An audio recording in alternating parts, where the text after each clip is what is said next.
Hi, I'm Patty Wooten, and we're about to spend some valuable time together on a subject that's truly dear to my heart, therapeutic humor. Through my years as a nurse and an educator, I've been blessed with some phenomenal experience and lifelong memories that have clearly convinced me of the ultimate power of humor and laughter in the clinical setting. I've watched humor transform the lives of so many people. For patients and healthcare providers alike, humor seems to transcend human boundaries. It can sort of break the ice in situations that are challenging and uncomfortable, to say the least. Doctors and nurses who have learned to use humor in their practice make an exceptional difference in the lives of their patients. And for healthcare providers, humor can often serve as an incredibly simple yet effective antidote for what has been termed professional burnout. Humor's effects at times seem almost magical, and the positive changes that I've personally witnessed have inspired me to dedicate my life to teaching people how to include humor in their journey towards wellness. My book, Compassionate Laughter, is truly a work of love. Let's take a few moments to shift our attention to some unique perspectives on getting started. For me, it began at a very low point in my life, a time when everything seemed to be falling apart. I was working a very stressful job as an ICU nurse for brain-injured patients. My son was only 3 months old, and my husband suddenly left our marriage. I was frankly devastated. My body, my mind, my spirit were depressed, and I knew that unless I did something to change that, I would eventually become ill. Now, most people would enter psychotherapy. Yet I decided that it was humor therapy that was what I really needed. And believe it or not, I signed up for clown school. The rest of the story's been upbeat. Clown school gave me the jump start I needed to discover that joy and laughter and playfulness can bring wonders to our lives. And it worked. I became infused with energy, enthusiasm, and hope. It was a turning point for me. My existence began to take on a more positive and meaningful direction. During that time, I read Norman Cousin's book, Anatomy of an Illness.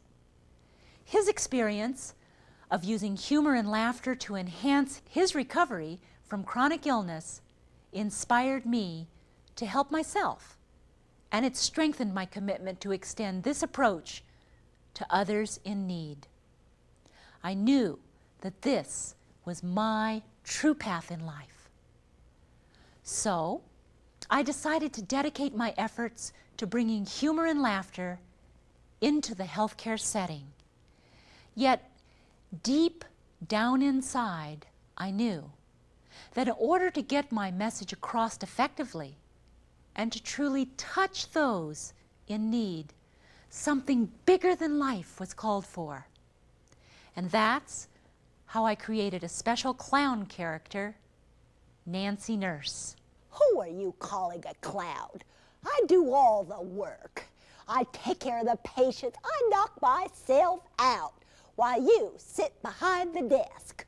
What a nerve. Why, if it wasn't for me, nobody in this hospital would be having any fun. Do you realize how serious everybody is? All of the time? Why, I think some people suffer from a hardening of the attitudes, if you know what I mean. It's my job to help people loosen up and lighten up. I don't care what side of the bed rail you're on, you gotta stay flexible.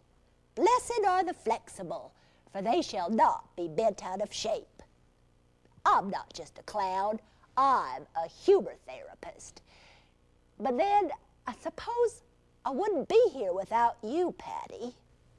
Well, thank you, I suppose. Nancy does provide a rather unique perspective. In fact, she demonstrates the power and relief we can all feel when we allow ourselves to laugh at situations that annoy us or frighten us. This laughing bravado gives us the strength and resilience we need to face the challenge that illness provides. Nancy nurses big and bold, and she's sometimes bawdy, and she gets her point across. Yet after about 10 years of touring with Nancy Nurse, I sensed I needed to create a kinder, more sympathetic character, a caring and compassionate motherly figure who would always be there at the bedside, despite a rather full bladder and an aching back. Her name is Nurse Kindheart. You rang? Oh, it's so nice being here with you today, Patty. Nurse Wooten. Why, I was just finishing tucking in all my patients, making sure they were cozy and comfortable. Sometimes I actually have to stand guard to be sure the doctors don't disturb them during their nap time. Oh, by the way, I do believe a good hot cup of tea and a nice comfy nap can do a world of good for my patients. All this technology has its power and its place, but we mustn't forget the simple things like a nice back rub or a wee joke to bring a smile and a chuckle to folks who aren't feeling in the pink. My dear patients appreciate it so much.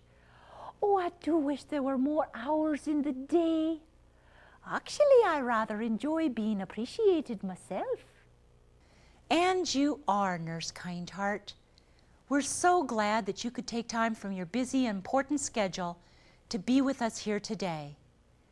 As you can see, our dynamic duo provides a rather unique and different perspective that we can all relate to.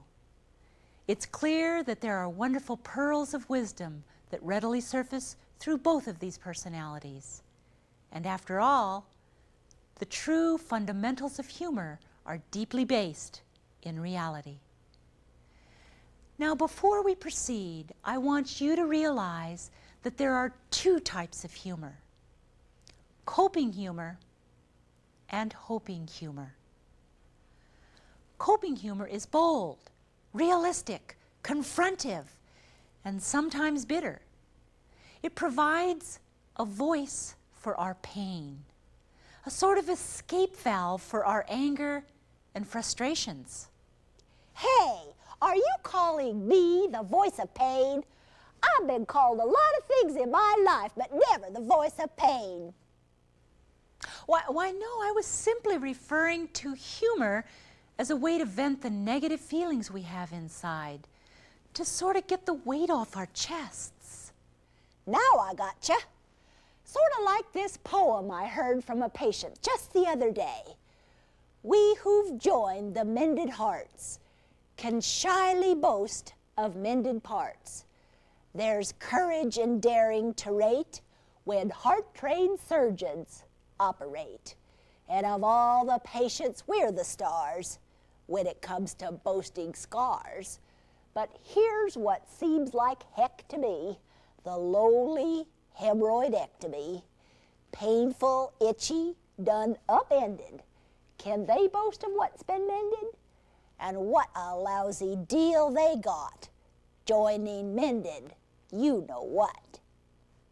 As you can see, through a comical interpretation of his struggles, this patient's coping humor allowed him to effectively express and release his frustration. The other type of humor is called hoping humor. Now, this humor is gentle, accepting, and forgiving. It provides the strength and courage we need to meet the challenges that illness brings. I remember a woman who was having a rough time during her chemotherapy treatments. We'd been successful in controlling her nausea and vomiting for several days. Excuse me, dear. Mind if I tell the story?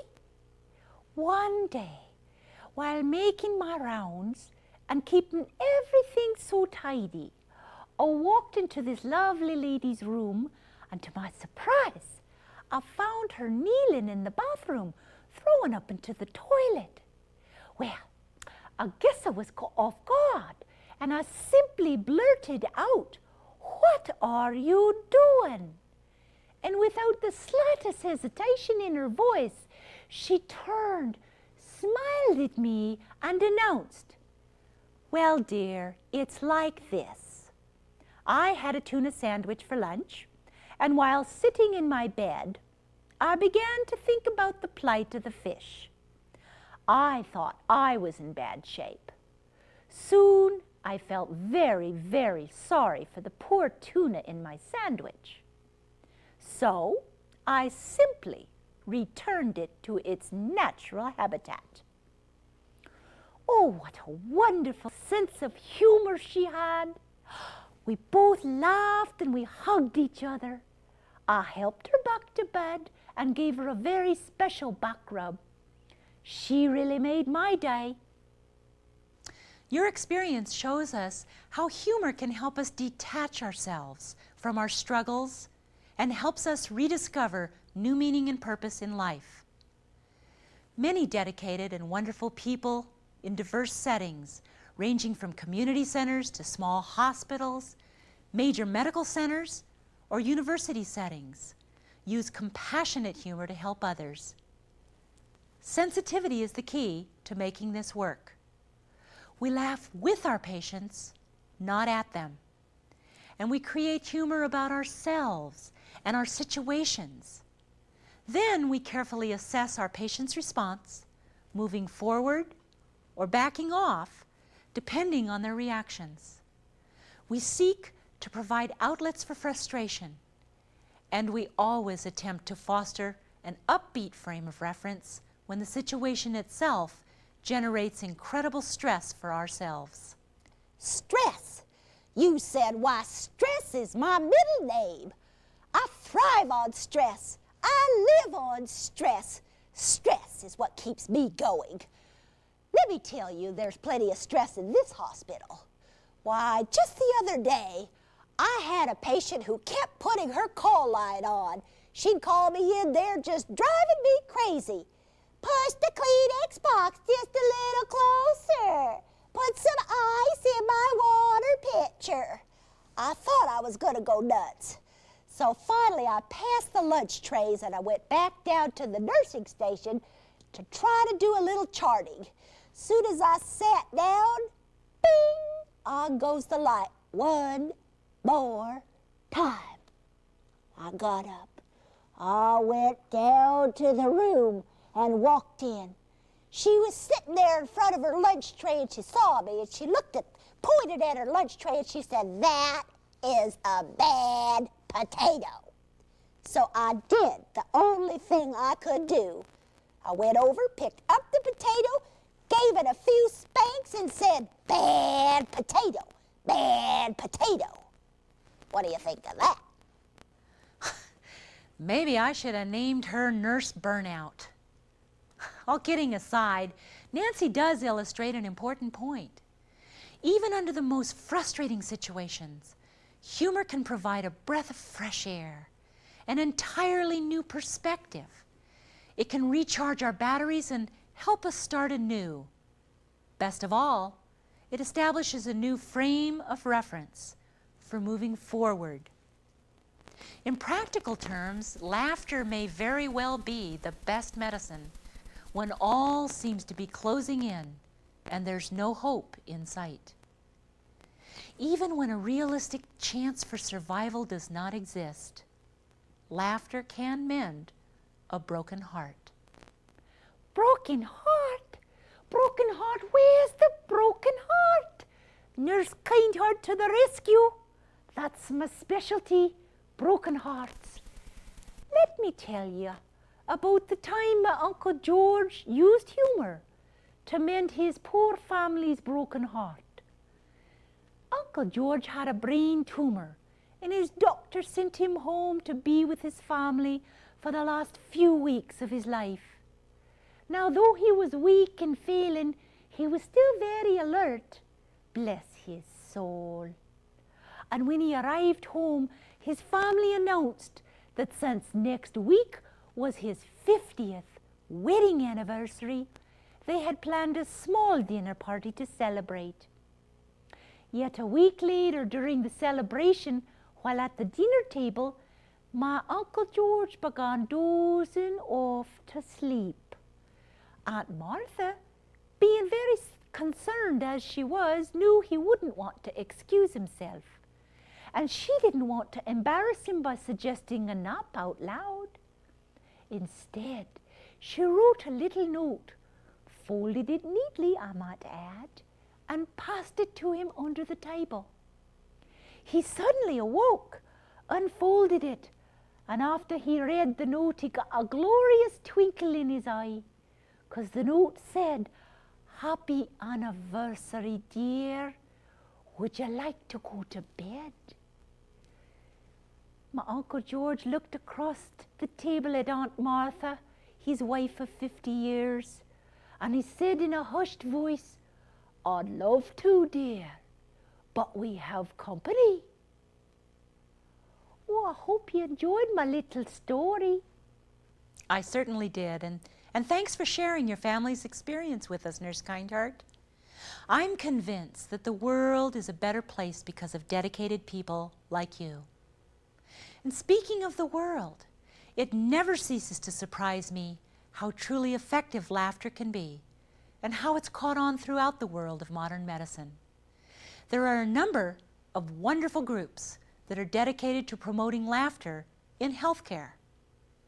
The American Association for Therapeutic Humor is one of them. This association is a collection of professionals such as physicians, nurses, social workers, and psychotherapists interested in adding therapeutic humor to their practice. The International Society for Humor Studies is a collection of academic researchers and professors from around the world looking at humor in philosophy, anthropology, linguistics, history, etc. The Journal of Nursing Jocularity is a hilarious quarterly journal for nurses about the funny side of nursing. Their annual conference tickles thousands of nurses. The Fellowship of Merry Christians is a collection of different denominations of Christians interested in including humor into Christian practice and looking at humor in Scripture. The Humor in Health Journal interviews researchers and clinical practitioners who use humor in their practice. Yoo-hoo! Patty!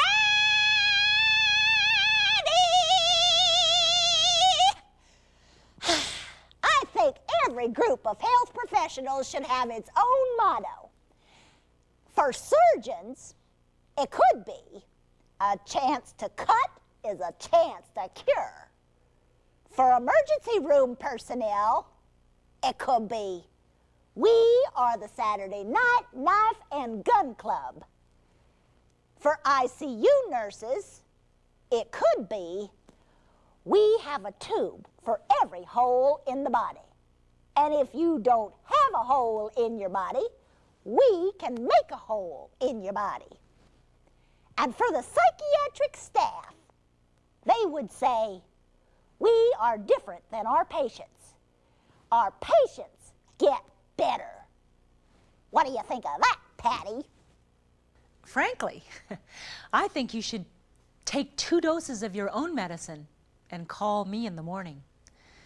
Now, on a more practical note, many patients, healthcare coordinators, and support group leaders ask me how to get started on developing or recruiting a humor program. The best way to begin is to decide what type of therapeutic humor program you want. Now, if your audience is small, like a family member you're taking care of, or a friend you will visit in the hospital, consider using a humor basket or a mirth aid kit. If you're planning a humor program for a hospital or a nursing home, you might consider a comedy cart, a laughter library, or a chuckle channel on the in-house closed-circuit TV system. Wait a minute. This sounds like a whole lot of work to me. Do I have to do it all by myself? Because believe me, I'm already too busy. And another thing, if I'm making all the decisions, we could have a big problem. What I sometimes think is funny, others simply don't find amusing. Well now, I couldn't agree with you more. Sometimes, my dear, the way you get all excited and carry on, well, it sort of makes me worry, you know, about the poor patient who might be, shall we say, a wee bit put off by your routine. We must always remember our humor program has to be good for everyone. Okay, you two, settle down. Don't worry, I've got a plan that works. Now, where was I? Oh, yes, if you're starting a hospital-based program, gather together a group of people that will form what we call a humor advisory committee. Try to find volunteers from different departments in the hospital, such as nursing, dietary, physical therapy, auxiliary, engineering, and so forth. These people can all contribute a unique and varied perspective to assure that your program will appeal to a broad cross-section of people. Spend some time writing a mission statement, defining the goals and objectives for your program. It's a good idea to do this early on to avoid any later confusion and to get everyone focused on the task at hand. Next, develop a series of policies and procedures that explain how your program will work in harmony with the rest of the hospital. It's important to get started on the right foot to ensure ongoing success. Now, Patty, aren't you forgetting a rather important something? You have left out a wee detail. I do know you have so much on your mind, dear. Oh yes, I'm sorry, how could I forget? A wonderful way to get the ball rolling is to consider clown visits. Many hospitals around the country invite clowns with specialized training to visit their patients. These clowns understand the needs and sensitive issues of the patients. They also know how to maintain the necessary hygiene to prevent the spread of infection. By the way, these programs are very successful. In New York City, the Big Apple Circus Clown Care Unit has been providing clowns for hospitals since 1986. Currently, they visit 15 hospitals on a daily basis. Now, clowning is a skill that can be learned by anyone.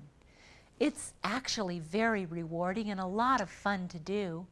And it's easier than you think, but it does require some practice and dedication. Dedication. Oh, you're playing my song, Patty. For me, it's a labor of love. Let me show you how to begin.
your efficiency and dedication. Wow, I don't recall it happening quite so fast. You never cease to surprise me. In reality, it doesn't have to be that involved. Always remember that while clowning or humor programs are very rewarding, there are also wonderfully simple ways to bring humor into our daily lives. As health professionals, we begin by becoming good observers, and we always maintain a deep sensitivity for our patients. Sometimes there's a very fine line between what we may consider funny and our patient may consider offensive. The safest way to begin is to simply laugh at ourselves or to use humor to convey a message. Humor as a metaphor can be very effective. A metaphor? What are you talking about? You're calling me a metaphor? No, Nancy, you're on the wrong track. By metaphor, I mean a figure of speech, a term that suggests a resemblance to something. We can create a humorous story that suggests a deeper meaning, something that can inspire a new, useful, or even a lighthearted thought. Here's an example of a simple metaphor. You are the flower of my life. Now she's calling me a flower? I wonder who's the real clown here. Let me give it a whack. I hate to admit it, yet sometimes when I see those complicated medical terms, you know the ones I mean, I don't quite really know what they mean. Yet, I pride myself on being a quick learner. Let me share some of my years of experience with you. Here we go. A cesarean section is a district in Rome. A GI series is a baseball game played by soldiers. A protein is a supporter of young people. And organic is a musical. To dilate is to live a very long time. And barium is what you do when CPR fails. How did I do? I'm the new metaphor queen. I suppose, Nancy, you're on the right track. Need I say more? Perhaps it's time, however, to shift our attention to another subject. I'm often asked about the spiritual aspects of humor. To maintain maximum health, we must nourish our physical body, create peace within our minds, and infuse our spirit with a strong desire and a will to live. Now, all spiritual traditions talk about the importance of love and joy. The Old Testament states, "A merry heart doeth good like a medicine, but a broken spirit dries the bones." This is Proverbs 17, verse 22. Although this verse was written several thousand years ago, it is a poetic description of what we are discovering about the mind-body connection.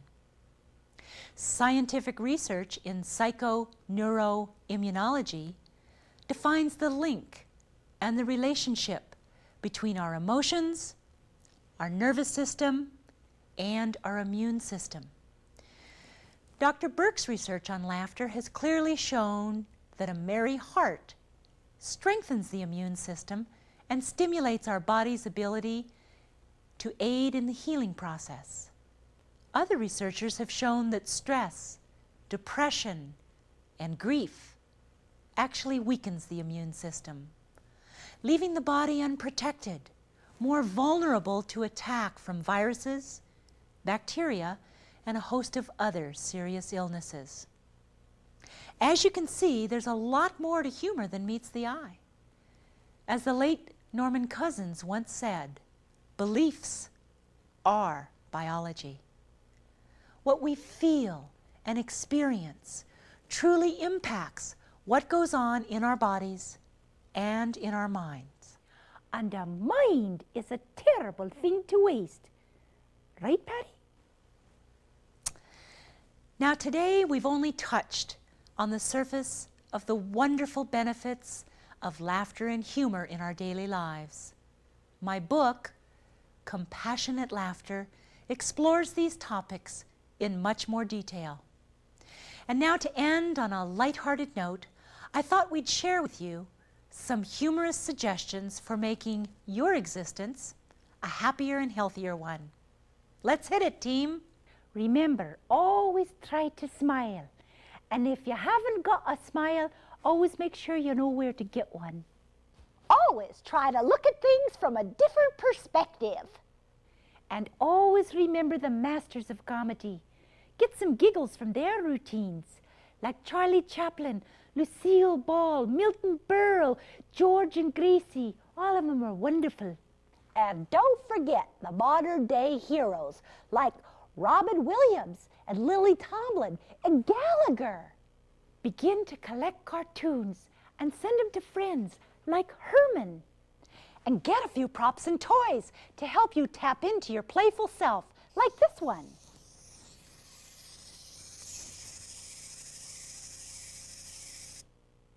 And you can always create a little humor basket or a mirth aid kit to hold your toys. And keep a supply of bumper stickers and funny buttons around, but I forgot mine. And to tickle my own fancy sometimes, I like to read a funny book like Mark Twain or Dorothy Parker. Of course, if you don't want to go to the library or the bookstore, you can subscribe to a funny journal or newsletter, like the Journal of Nursing Jocularity. And if you're very serious about this funny business, you could join one of the professional organizations like the American Association for Therapeutic Humor or the International Society for Humor Studies. Or you could go to clown school. And you can always spend time with small children and people who can make you laugh. Before you blow your top, try putting something new on top. That's right. And if you look for humor, it will always find you. Basically, it comes down to this. Don't take yourself or anyone else too seriously. And always remember, laugh just for the health of it.